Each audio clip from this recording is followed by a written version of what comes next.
Hey guys, welcome back to another episode of 0 to 60. Now this episode's definitely not planned, but we are actually getting a container of tyre stock delivered today. So there won't be a lot of car videos going on over the next few days. Unfortunately, real work comes first. But I have here, and it has just arrived, what could be a really dodgy tool for BMW coding. So hopefully you've been following along, and I am going to be doing a DCT swap in the next 2 weeks. Hopefully in 2 weeks, the 17T car will be DCT powered. Now, I've got a hell of a lot of help on this channel from you viewers, and I've been talking to a gentleman that actually specializes in doing coding and programming and mixing and matching modules. He actually just put an S55 engine into an M135 last week, doing some cool stuff. And I got some very good advice from him on what tools to buy to do this sort of work the right way. And the reality is, to do module coding, programming, key making the right way, the tools are just very expensive. And I just couldn't quite afford to buy the right tools that Arno recommended. Now, I'm going to put a link to Arno's Instagram down below. Check him out. He does some really cool work with a lot of, well, all sorts of BMWs. He actually helped my brother-in-law Mark code the NBT unit into his X5.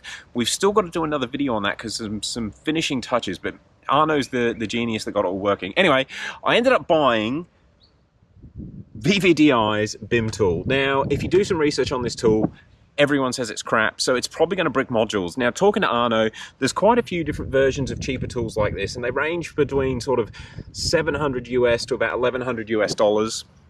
I'm not going to get into them now, but basically what Arno said was the different versions, the way that they actually get the programming to work on the cars is by hacking the software. So the original BMW ECUs, the key, the CAS modules and all that sort of stuff, they're not designed to do what we're going to do. But the way the aftermarket tools work is they basically, I don't want to say they put corrupt firmware on, but they change the firmware, or really it is this firmware. They change the firmware and they change the way that the modules work in order to add keys in an aftermarket way. And that's what I want to try and do today. So if you need a genuine key for your BMW, the idea is you contact BMW dealer, you pay them lots of money, and they order a key direct from Germany. These cars originally came coded with, I think, 10 keys from factory, and basically when you need to order a key through BMW, they just order another one of your keys that already exists inside the module. So you never actually do any programming to the CAS module, which is all well and good, but the genuine keys are bloody expensive.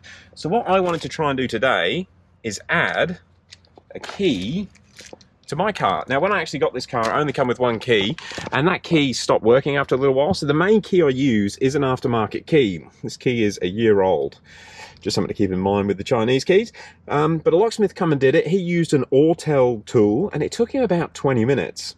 From what I've read about the VVDI BimTool, it should be quite a quick process. However, I've never gone through it before, so you guys are going to follow me on a step-by-step process and we'll see how it goes. So first thing I'm going to do is turn the car on, and then I'm going to turn the laptop on. I have got VVDI BimTool installed.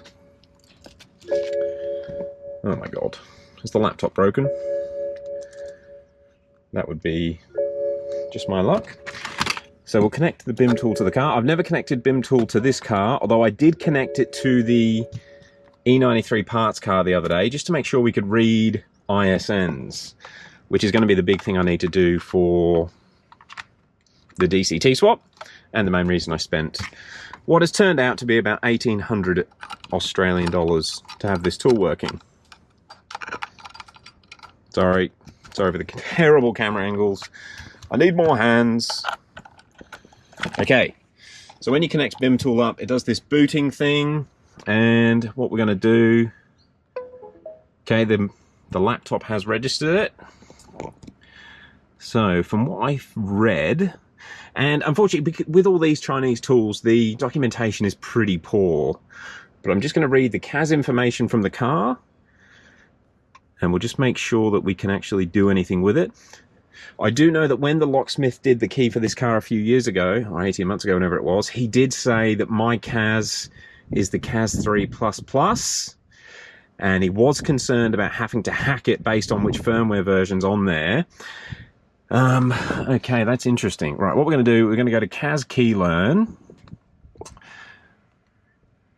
And we're just going to connect. We'll see what information comes up and what frequency the keys are, because this might be an end to the video.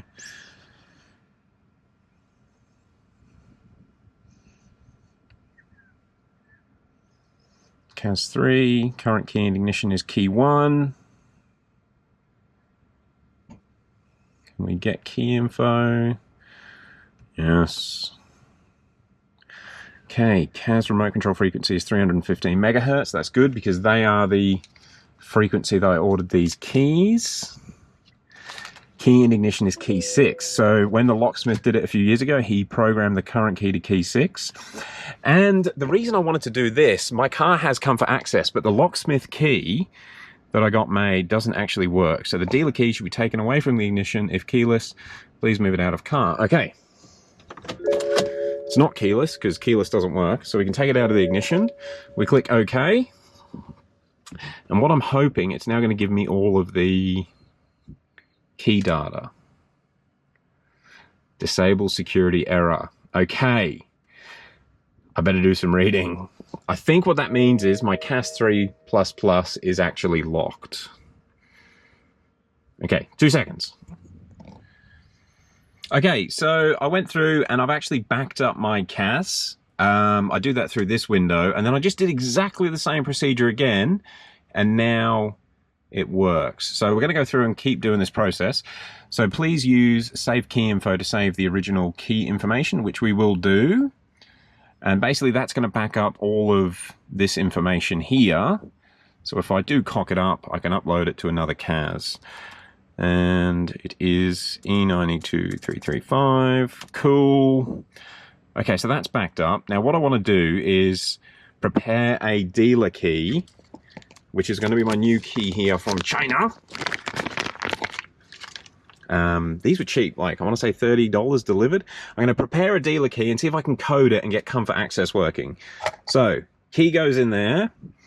And what I want to do, I want to replace key number 2. So key number 1 and 2 I don't have.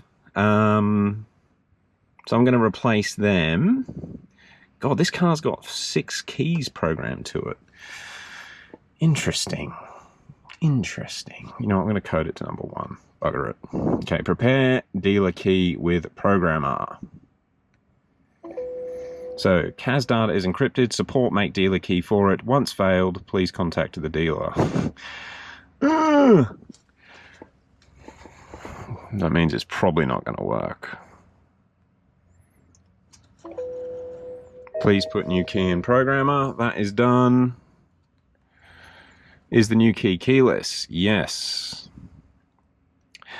Add to this position will don't have smart function. You'd better choose blank position. Do you want to? No. Okay. So I want to use that. Maybe I should disable. We'll see what happens. Okay. So we'll prepare dealer key with programmer. Okay. Is this going to work? Please put key into programmer. Key is in the programmer. Yes, it is keyless. One car can have 2 keyless keys at the moment. You should disable or clear the lost keys, keyless keys, before add new keyless key. Okay, so I think this is why. All right, okay. Make sure no keyless key or only one keyless key in CAS is working. Keyless key can't be unlocked after successfully made. Okay, no, don't continue. So what I need to do is actually disable these first 2 keys. So we'll do that. This operation will disable 1 key. Yes. Key not disabled. Awesome. We'll try this one. Actually, I might take that key out of there just in case it does something weird. Disable key. Key not disabled.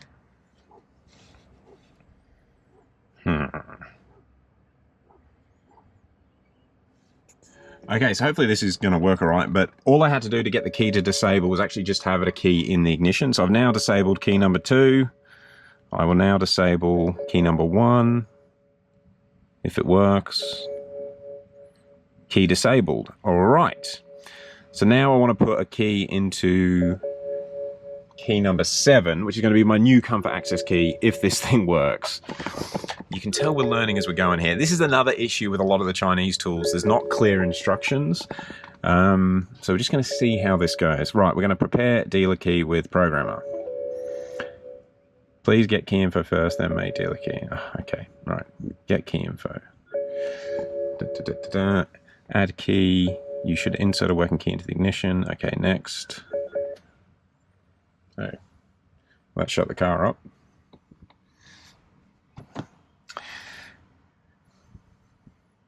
Start security login. This is where it failed the first time.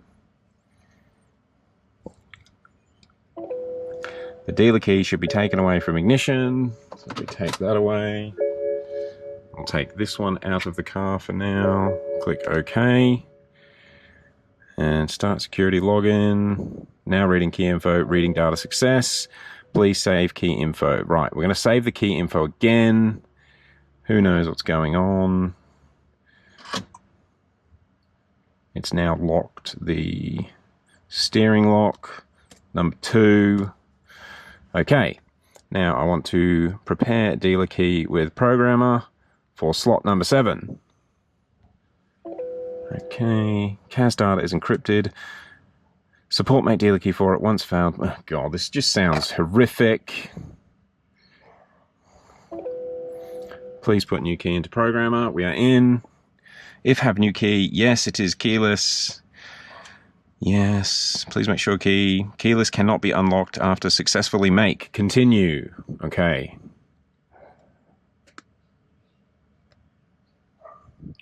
Start make key, please wait. Make dealer key success. Okay, so it's actually added all that data from that current key. And I think what should happen now is this key should work.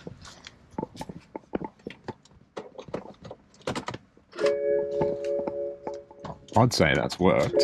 Okay, so that key will start the car. However, I don't think it's working as keyless yet. Let's try and start the car.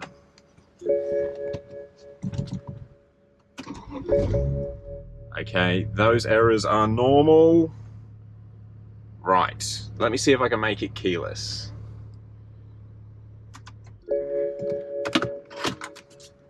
We will... Okay, it locks and unlocks. Let's just check that. Don't lock all my stuff in there. We now have remote access, comfort access. Oh, is that locked? That unlocked.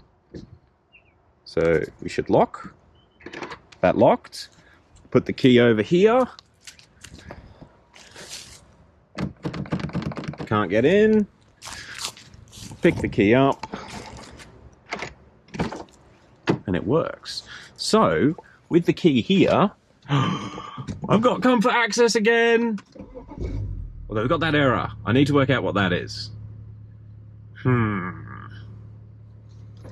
think that is going to be a DTC code, which I can clear through here. Okay, you can tell I don't know what I'm doing. Did some Googling, and it looks like you have to synchronize the ELV, which is the electronic lock, which I haven't done. Why it doesn't do that automatically, I don't know. So let's go to CAS information.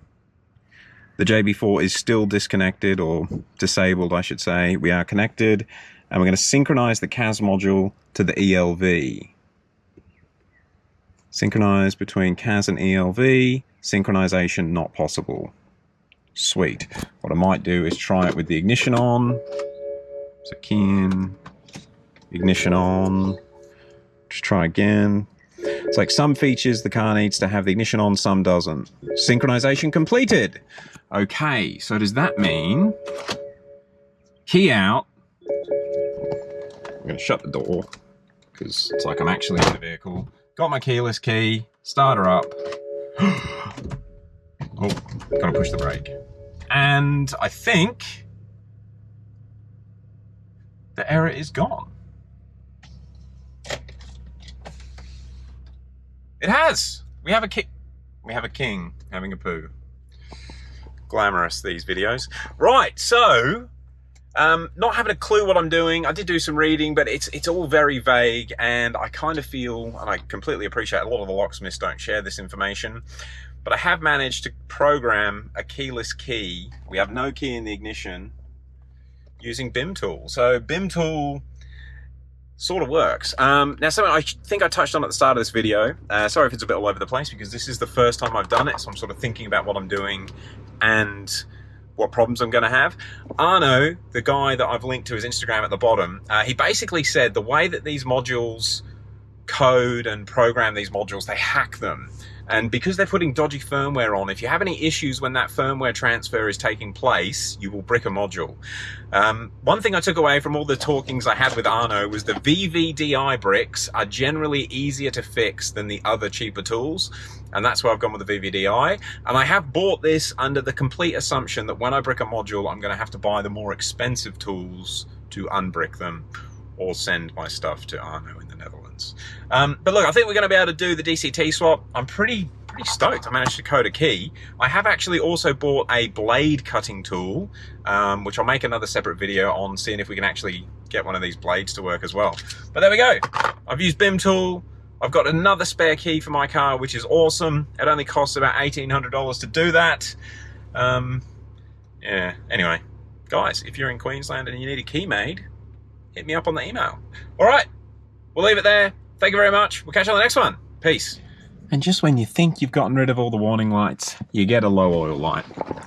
Why would this be burning oil? It's not like it's really modified or anything. One thing I was just going to check before we sort of finish up on this video. So I'll lock the car. It is locked with the key. That unlocks it. We'll lock it. Throw the key over there. Cannot get in. Now with the key, hello Jess, can we open the boot? Oh, the boot was already open.